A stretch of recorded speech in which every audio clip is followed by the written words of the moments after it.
Hello friends, स्वागत है आपका हमारे यूट्यूब चैनल आर क्लासेस पर। तो जैसा कि मैंने आपको कक्षा 10 के संस्कृत गद्य भारती के 9वां पाठा संस्कृत भाषाया गौरवम नामक पाठ के कुछ गद्यांश पार्ट 1 में बता दिए थे। तो आज हम आपको उससे आगे वाले गद्यांश के बारे में पार्ट 2 में बताएंगे। तो अगर आप सभी को मेरी वीडियो अच्छी लगे तो प्लीज़ मेरी वीडियो को ज़्यादा से ज़्यादा लाइक कर देना, सब्सक्राइब कर देना और कमेंट भी कर देना। तो आइए देखते हैं।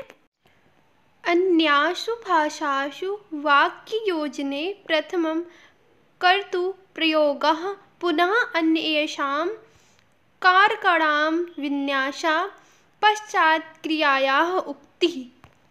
अन्यासु भाषासु अर्थात अन्य भाषाओं में वाक्य योजने अर्थात वाक्य योजना में प्रथमम का मतलब पहले, कर्तु प्रयोग अर्थात कर्ता का प्रयोग, पुनः फिर, अनीशाम का मतलब दूसरे, कारकाणाम अर्थात कारकों का, दूसरे कारकों का विन्यास प्रयोग अर्थात अन्य भाषाओं में वाक्य योजना में पहले कर्ता का प्रयोग, फिर दूसरे कारकों का प्रयोग, पश्चात का मतलब बाद में, क्रिया का उक्ति मतलब कथन। तो क्या कहा गया है? अन्य भाषाओं में वाक्य योजना में पहले कर्ता का प्रयोग, फिर दूसरे कारकों का प्रयोग, बाद में क्रिया का कथन होता है। कस्याचित भाषायाम, कस्याचित का मतलब किसी, भाषायाम भाषा में, क्रियाया अर्थात क्रिया का प्रयोग, विशेषणानाम अर्थात विशेषणों, कारकाणाश्च और कारकों के पश्चात मतलब बाद, प्रयोग अर्थात किसी भाषा में क्रिया का प्रयोग विशेषण और कारक के बाद होता है। किंतु संस्कृत व्याकरणे, लेकिन संस्कृत व्याकरण में नास्ति नहीं है एतादृशा का मतलब इस प्रकार के कि अपि नियमः कोई भी नियम। किंतु संस्कृत व्याकरण में इस प्रकार के कोई भी नियम नहीं है। यथा का मतलब जैसे, आसीत पुरा दशरथो नाम राजा अयोध्यायाम, जैसे आसीत का मतलब था, पुरा अर्थात प्राचीन काल में, दशरथो नाम दशरथ नाम का राजा, अयोध्यायाम अयोध्या में, जैसे प्राचीन काल में अयोध्या में दशरथ नाम का राजा था। अस्य वाक्यस्य, इसी वाक्य की विन्यासा अर्थात रचना, एवं अपि अर्थात ऐसी भी, भवति होती है। इसी वाक्य की रचना ऐसी भी होती है। देखते हैं कैसे होती है। पुरा अयोध्यायाम दशरथो नाम राजा आसीत, तो हम इसको आसीत को पहले भी लिख सकते हैं और आसीत को संस्कृत भाषा में बाद में भी लिख सकते हैं, तो दोनों का अर्थ एक जैसा ही होगा। तो हम इसी वाक्य को एक और तरीके से लिख सकते हैं, अयोध्यायाम दशरथो नाम राजा पुरा आसीत इति वा, अथवा ये भी हम लिख सकते हैं, कस्यापि पदस्य कुत्रापि स्थानं भवेत् न कापि क्षति। कस्यापि अर्थात किसी भी, पदस्य पद का, कुत्रापि स्थानं कहीं भी, स्थान भवेत् मतलब हो, किसी भी पद का कहीं भी स्थान हो, ना कापि क्षति कोई हानि नहीं है। तो इससे ये निष्कर्ष निकलता है कि हम संस्कृत भाषा में किसी भी वाक्य को किसी भी तरीके से लिखें, उससे उसके अर्थ में कोई भी बदलाव नहीं होता है। संधिनां विधानेन वाक्यस्य विन्यासे सौकर्यं जायते। संधिनां अर्थात संधियों के, विधानेन का मतलब करने में, वाक्यस्य विन्यासे अर्थात वाक्य की रचना में सौकर्यम जायते हैं का मतलब होता है सरलता हो जाती है। अर्थात कहने का ये मतलब है कि संधियों के करने में वाक्य की रचना में सरलता हो जाती है।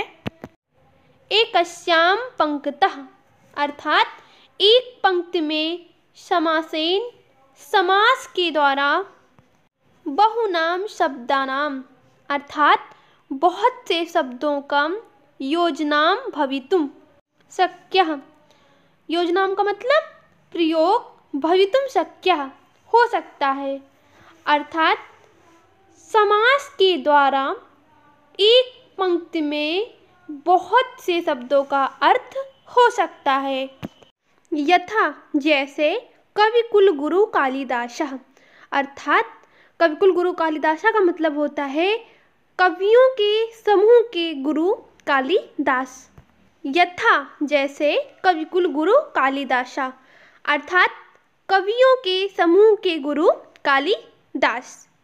एकस्याः क्रियायाः का मतलब एक क्रिया के विभिन्न अर्थ द्योतनाय अर्थात विभिन्न अर्थों को बताने के लिए 10 लकारः 10 लकारों का वर्णितः मतलब वर्णन किया गया है। अर्थात एक क्रिया के विभिन्न अर्थों को बताने के लिए 10 लकारों का वर्णन किया गया है। लकाराणाम अर्थात लकारों के प्रयोग ज्ञानेन का मतलब होता है प्रयोग के ज्ञान से अर्थात लकारों के प्रयोग के ज्ञान से इत्थम अर्थात इस प्रकार ज्ञायते का मतलब ज्ञात हो जाता है। तो क्या कहा गया है? लकारों के प्रयोग के ज्ञान से इस प्रकार ज्ञात हो जाता है। क्या ज्ञात हो जाता है? कि इयम घटना अर्थात यह घटना कियत काल की का मतलब होता है कितने समय की, किन काल की और किस समय की है। कि ये घटना कितने समय की और किस समय की है। यथा जैसे हरिश्चंद्रो राजा बभूव अर्थात हरिश्चंद्र राजा थे। रामो लक्ष्मणेन सीतया च सह वनम जगाम रामो लक्ष्मणेन अर्थात राम लक्ष्मण सीतया च और सीता सह के साथ वनम जगाम का मतलब वन गए। राम लक्ष्मण और सीता के साथ वन गए। अत्र यहाँ लिट प्रयोगेण ज्ञायते है। यहाँ लिट प्रयोगेण का मतलब लिट लकार का प्रयोग करने से ज्ञायते है ज्ञात होता है कि इयम घटना यह घटना पुरः काल की ही अर्थात प्राचीन समय की सहस्त्र वर्षात्मिका का मतलब होता है 1000 वर्ष की लक्षात्मिका वा या हम कह सकते हैं लाख वर्ष की स्यात् है। तो राम लक्ष्मण और सीता के साथ वन गए। तो यहाँ पर लिट लकार का प्रयोग करने से ये ज्ञात होता है कि यह जो घटना है प्राचीन समय की 1000 वर्ष या लाख वर्ष की है। गंतास्मि वाराणसी गंतास्मि का मतलब जाऊंगा वाराणसी वाराणसी अर्थात वाराणसी जाऊंगा। कथने नेव ज्ञायते कहने से ये ज्ञात होता है सह गंतास्मि कि कल जाऊंगा। तो वाराणसी जाऊंगा तो कहने से ये ज्ञात होता है कि कल जाऊंगा। सामान्य भविष्य काले लुट प्रयोगे भवति अर्थात सामान्य भविष्य काल में लुट लकार का प्रयोग होता है। एवं इसी प्रकार भूतकाले अपि भूतकाल में भी अदत्तनस्य अर्थात आज का अनदत्तनस्य और आज से भिन्न का भूतकालस्य कृते है अर्थात भूतकाल के लिए पृथक पृथक लकारस्य अलग अलग लकार का प्रयोगो अस्ति प्रयोग है। अर्थात इसी प्रकार भूतकाल में भी आज से भिन्न का और भूतकाल के लिए अलग अलग लकार का प्रयोग है। संस्कृते अर्थान गुणाश्च क्रोडीकृत्य शब्दानां निष्पत्तिः। संस्कृते अर्थान अर्थात संस्कृत में अर्थ गुणाश्च और गुणों को क्रोडीकृत्य का मतलब होता है मिलाकर। अर्थात संस्कृत में अर्थ और गुणों को मिलाकर शब्दानां निष्पत्ति शब्दों की व्युत्पत्ति होती है। यथा जैसे पुत्र कस्मात् पुत्रः, पुत्र कस्मात् किस कारण से, पुत्रः अर्थात पुत्र है। अर्थात कहने का मतलब है पुत्र किस कारण से पुत्र है। पुम नरकात् त्रायते अश्वो पुत्रः, पुम नरकात् त्रायते का मतलब होता है पुम नामक नरक से रक्षा करता है अश्वः पुत्रः, अतः वो पुत्र है। आत्मजः कस्मात् आत्मजः, आत्मजः का मतलब होता है पुत्र, कस्मात् आत्मजः किस कारण से पुत्र है। अर्थात पुत्र किस कारण से पुत्र है। आत्मनो जायते का मतलब होता है खुद से उत्पन्न होता है, अर्थात अपने से उत्पन्न होता है। अश्वः आत्मजः अतः वो पुत्र है। सूर्यः कस्मात् सूर्यः, सूर्य किस कारण से सूर्य है। सुवति कर्मणि लोकम, तो सुवति का मतलब होता है प्रेरित करता है, कर्मणि लोकम संसार को कर्म में, प्रेरयति का मतलब ही प्रेरित करता है। अतः कहने का ये मतलब है संसार को कर्म में प्रेरित करता है। अतः सूर्यः अतः वो सूर्य है।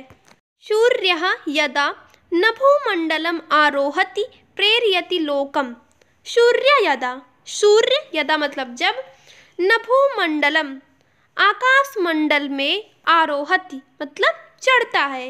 अर्थात सूर्य जब आकाश मंडल में चढ़ता है, प्रेरयति लोकम संसार को प्रेरित करता है। कस्मात् शेषः, कस्मात् किस कारण से, शेषः सो रहे हो, किस कारण से सो रहे हो। उत्तिष्ठ मतलब उठो। वाति वातः, वाति का मतलब चल रही है, वातः हवा चल रही है। स्वास्थ्य प्रदायकम प्राणवायुम गृहाण, स्वास्थ्य प्रदायकम अर्थात स्वास्थ्यप्रद प्राणवायुम, प्राणवायु को ग्रहण करो। स्वास्थ्यप्रद प्राणवायु को ग्रहण करो। नैतिकानि कर्माणि कुरु, नैतिकानि का मतलब नित्य के, कर्माणि का मतलब कर्मों को, कुरु करो अर्थात नित्य के कर्मों को करो। इत्थम प्रेरयन्, इत्थम इस प्रकार, प्रेरयन् अर्थात प्रेरित करता हुआ। आकाशम गच्छति अर्थात आकाश में आता है। अतः सूर्य इति अतः वो सूर्य है।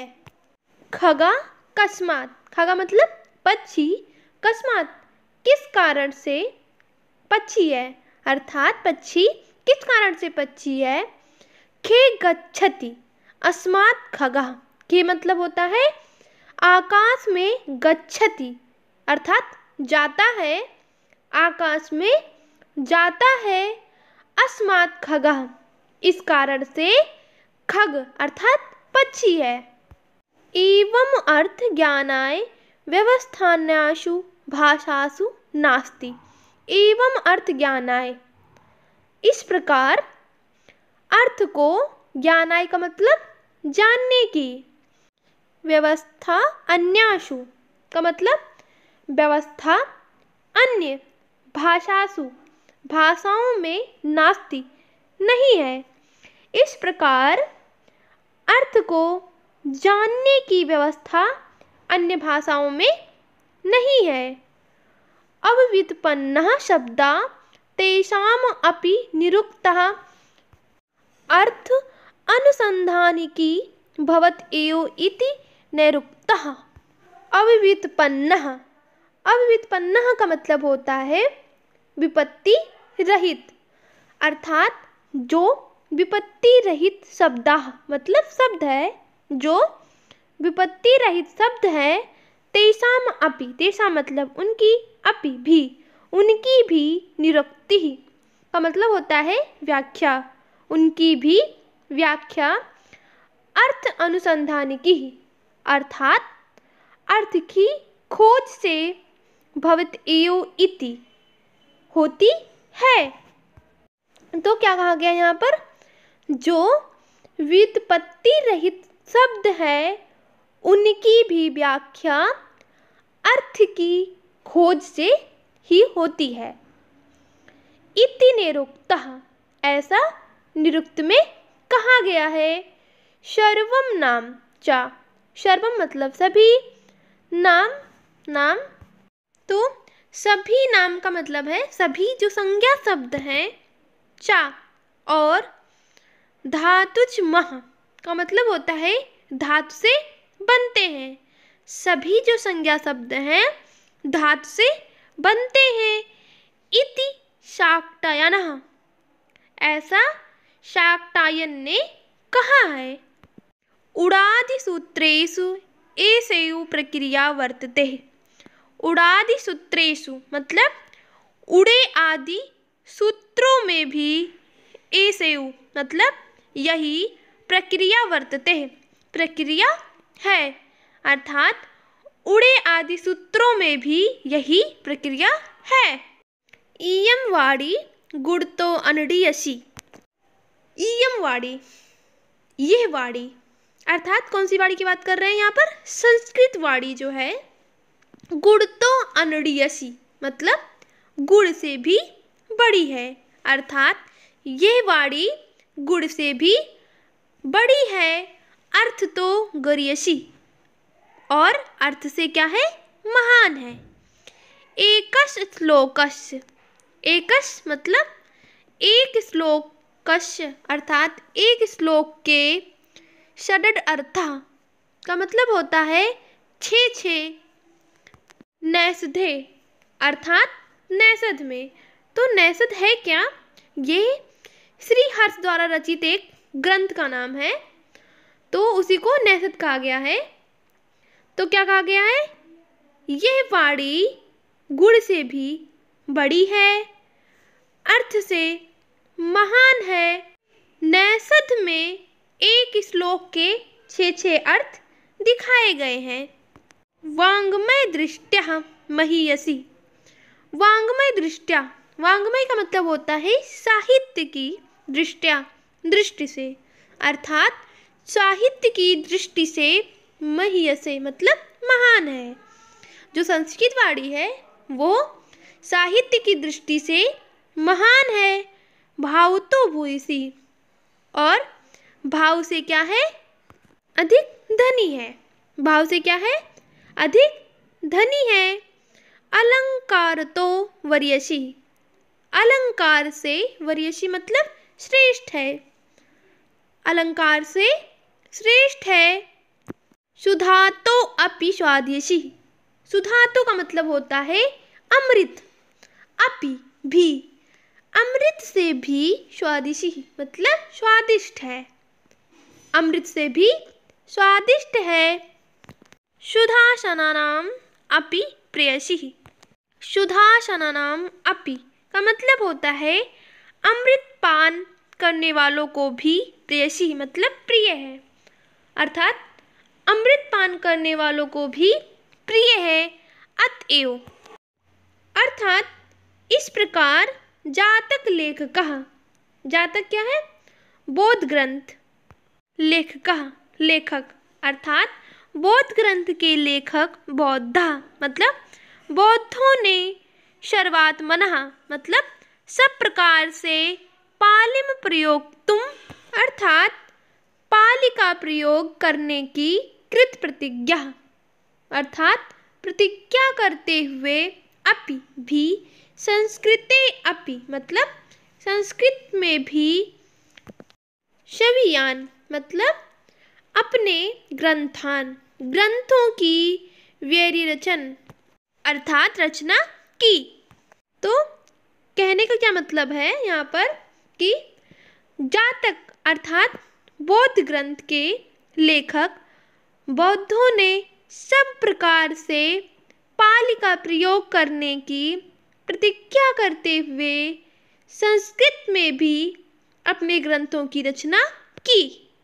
तो कहने का ये मतलब है कि बौद्ध ग्रंथ के लेखक जो बौद्ध थे उन्होंने पाली भाषा का प्रयोग करने के साथ साथ संस्कृत भाषा का भी प्रयोग अपने ग्रंथ में किया।